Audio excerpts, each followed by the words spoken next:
Hello everybody and welcome back to the guide to Aux to Bat. We're in the Fleet Patrol Escort, about to do the first test, and the first run I've ever done in this ship. I honestly have no idea how this is going to turn out, and I haven't reset my duty officers either from my Regent.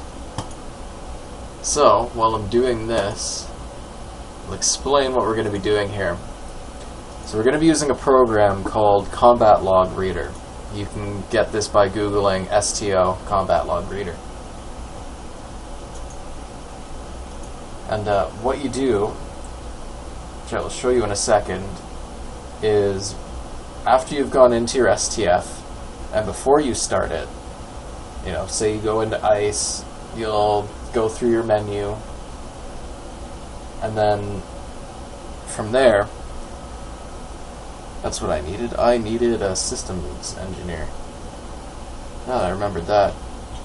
So from there, you do your battle,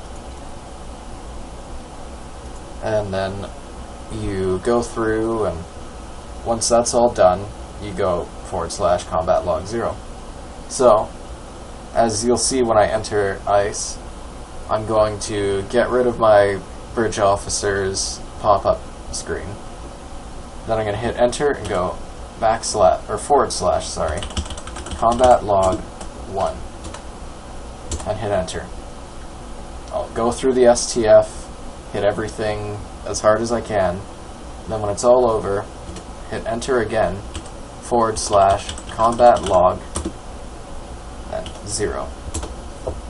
That finishes recording the combat log.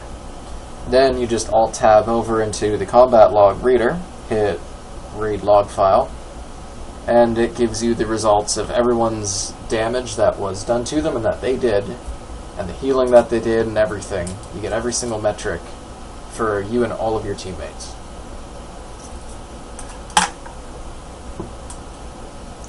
So now that that is out of the way, I'm going to prepare. This is what I like to do before an STF. At least one that starts early, like ICE. I'll pre-type in /combat-log1, deselect my chat so I don't interfere with it while I'm waiting in the queue. I always go into a pug for these tests too, because it's harder to hold your own in a pug. You can go with your fleet if they're really good and you can keep up with them, then that means you're doing high DPS. But I like to test DPS and survivability. While we're waiting for the queue, one thing I realized I didn't explain is why I use attack pattern Omega, and why I wanted attack pattern Omega 3. It's pretty much the attack pattern to end all attack patterns. It grants 23.8 all damage for 15 seconds, gives you a 35.5 all damage resistance rating for 15 seconds. It boosts your flight speed and turn rate by 164.4%, makes you immune to movement debuffs, to disable debuffs. You get 42.6 defense, you're immune to teleport for 15 seconds. So it's a really great ability. It increases all your damage, it increases your maneuverability, it breaks tractor beams. It's really important to have. So as you're going to see, I'll get rid of that message. There, I've hit enter on, so now we are recording a combat log file.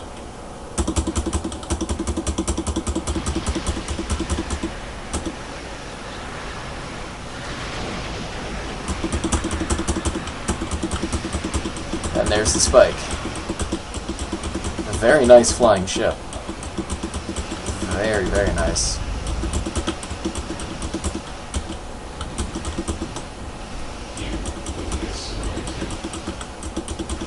It's almost hard to broadside with attack pattern Omega going, because it just goes so fast.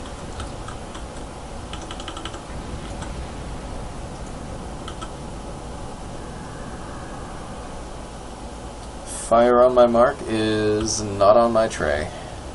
I did not intend for that to happen.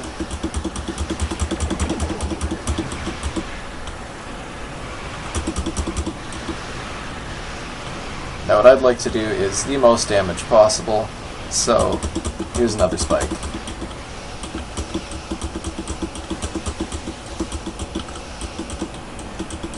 Get those dual cannons going too a bit on the cube.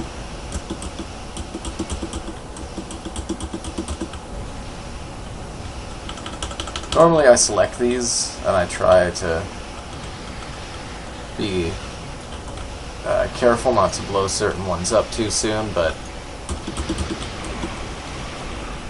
auto target was working, so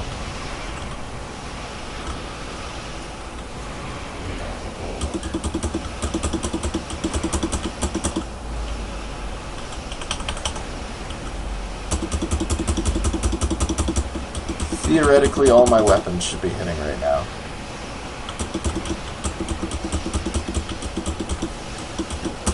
There we go.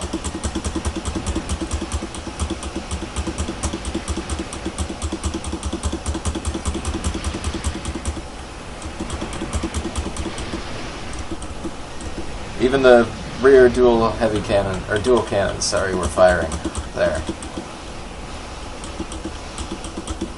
Which is good. Let's hit an attack pattern beta, and then fire at will. Get a mass debuff going on all these guys.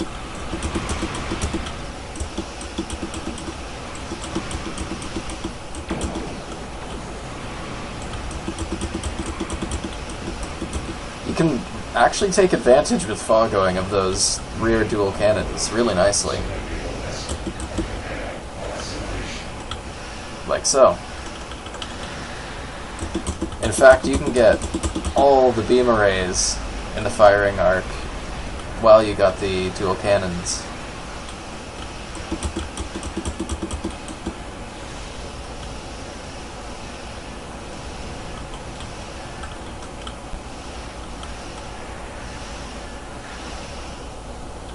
It's not the easiest thing to do, but it is doable. Now I really need fire on my mark. It's great for cubes and stuff. Or more specifically, I'm going to be using that on the gateway. Because I hate gateways with a passion.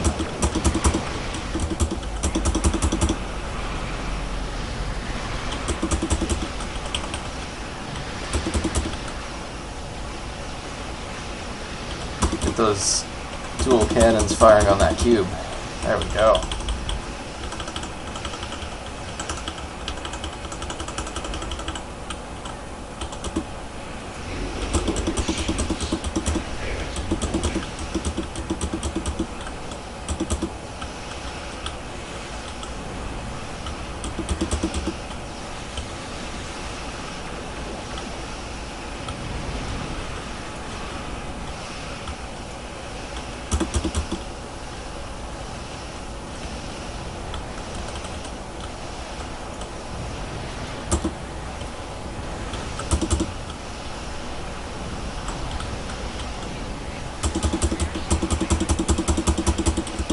Not a good time to be me right now. There I go.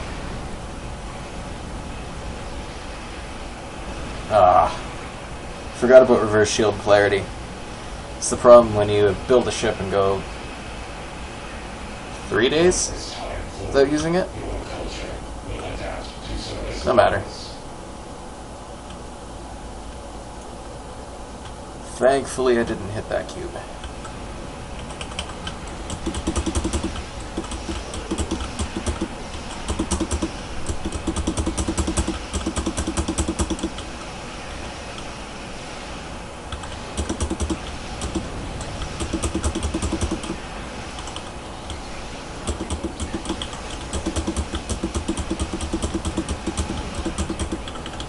So either survivability is not great, or it is my teammates.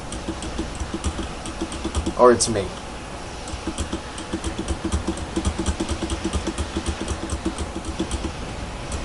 However, I've generally been impressed.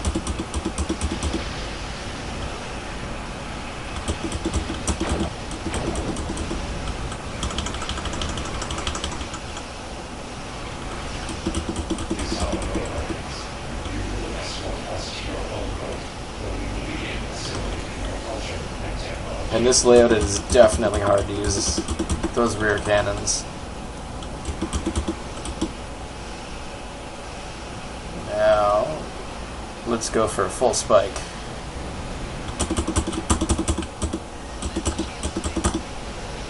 Shield polarity.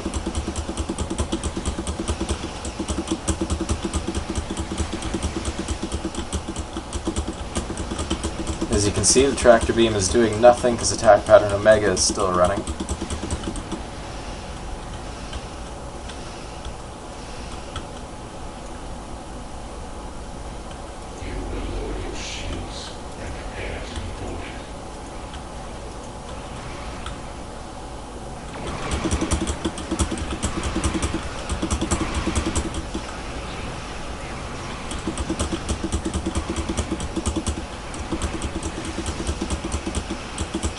Good thing about Attack Cube is it is so big, you can keep all your weapons in its firing arc pretty much constantly.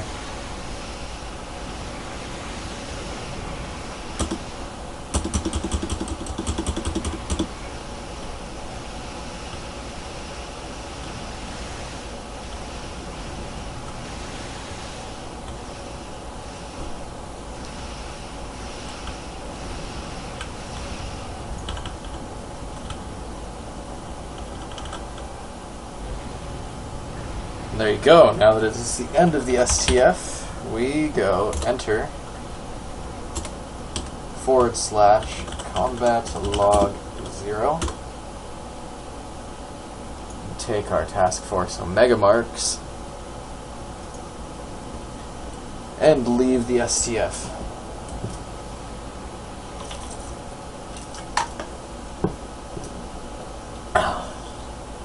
Now, what I'm going to do is switch over to the CombatLogReader, and I was hoping to be able to show you it and have it visualized, and I'll copy it and post it with this video, but sadly I'm going to have to read it out, and I accidentally just went to Firefox.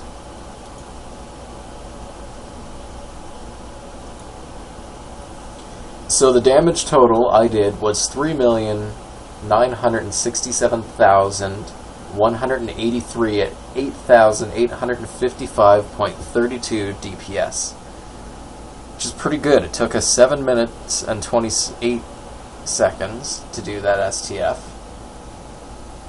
Hull damage that I did was 3,542,850 at 7,908.15 DPS, and shield damage was 424,332.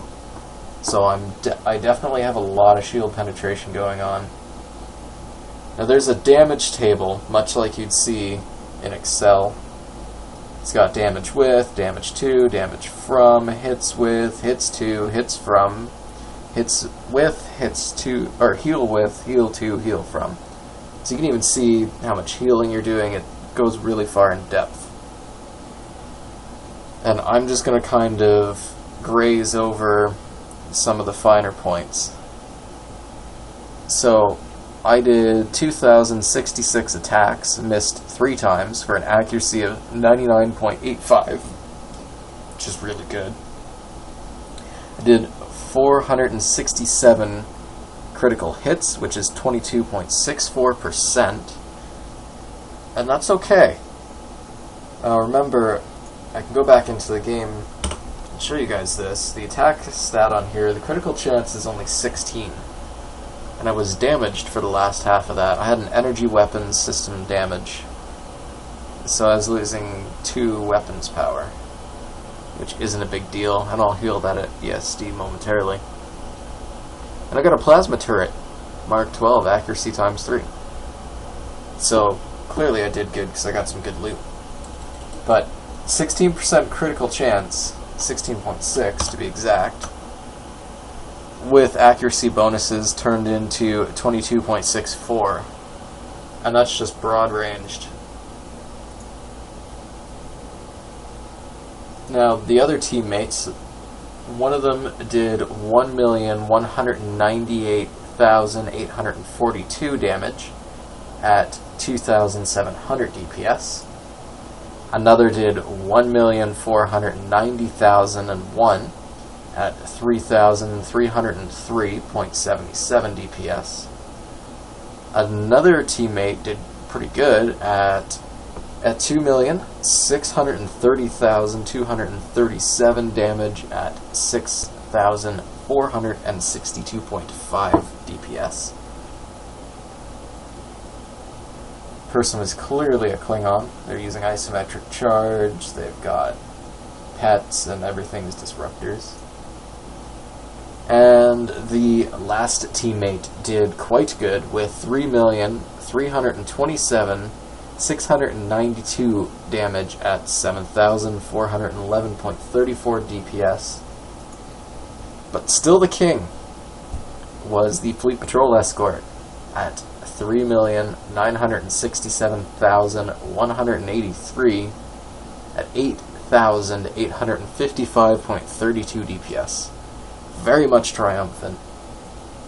So it looks like I had a really good team too. I only ended up doing 125,751 healing.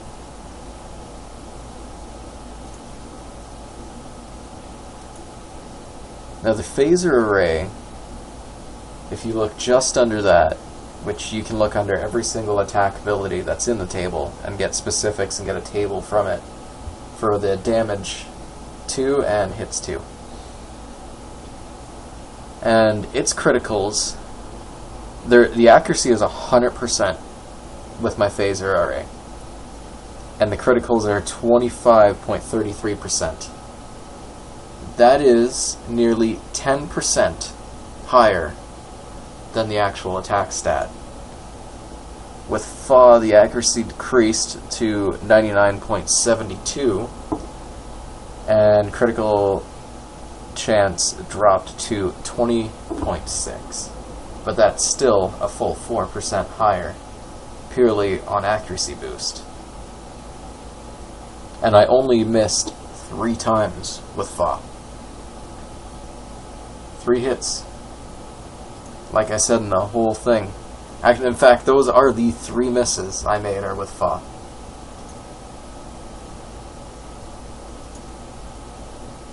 The autonomous regeneration sequencer, which is part of the 2-piece Borg set bonus, healed me for 21,293 health. To prove that that is a good ability. Emergency power to shields did pretty much the exact same to my shields, and that was running the whole time. Engineering team, which was running the whole time, basically, did 58,528, and hazard emitters 2 did 24,400, and that's on an Ox to Bat build, where hazard emitters is going to suffer horribly.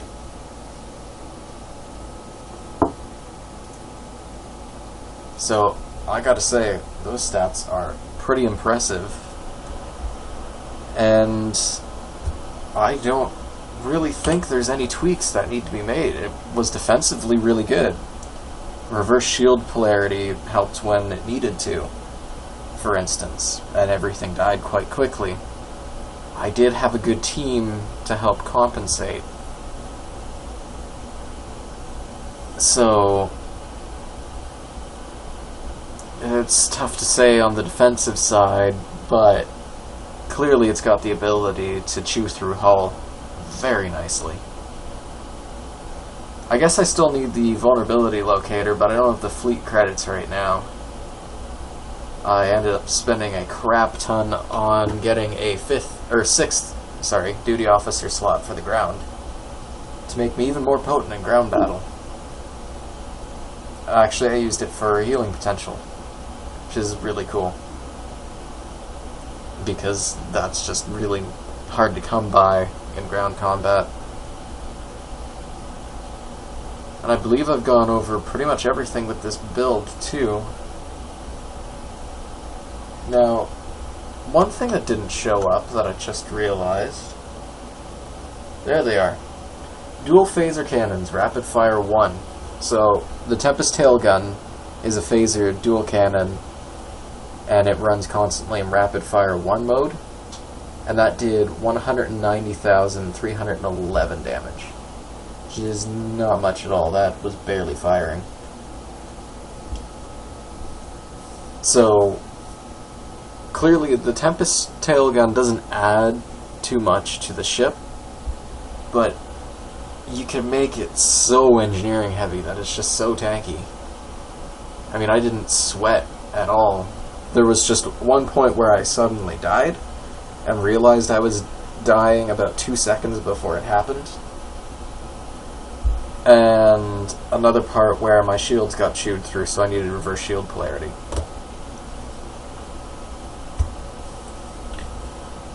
So that's really the main point of this ship, is its off layout. Because holy crap, is it working in this build. Unfortunately, you can't see the boost that emergency power to weapons does, but I mean, you get 16.6 all energy damage for 30 seconds, and another 26.2 to weapons power, and that's pretty much constantly running, which is pretty awesome. In fact, going back to the stats flat, we've got 1,355 phaser damage at 1,064 DPS, but kick in emergency power to weapons, and for the hell of it, we'll kick in aux to bat. We'll just do the full spike. I can't even see where the power... Oh no, it's not showing me. Maybe because FA is up. We're going to lose the spike. 2,900. I saw 2,900 at 2,400 DPS. It's saying 2,600 at 2,000 DPS. And then it slowly drops right back down. 2,900 phaser damage at 2,400 DPS per beam. Times that by 7. And again, these, when they hit, they're doing 2,000 DPS. So the fact that they got about 200,000 damage, and that means there was only seconds. Because it is kind of hard to optimize. It's not impossible to optimize your firing angles, but if you look at the firing arc of the the forward phaser is what we need. You can't see it very well there.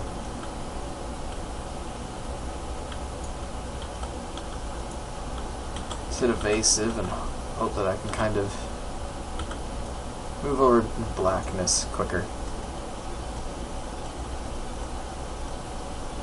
There, it's good enough. So that's the arc. On the forward phasers, and that's the rear firing arc. I don't believe there's any overlay. Well, 90 degrees from 360, that's a 250 degree arc.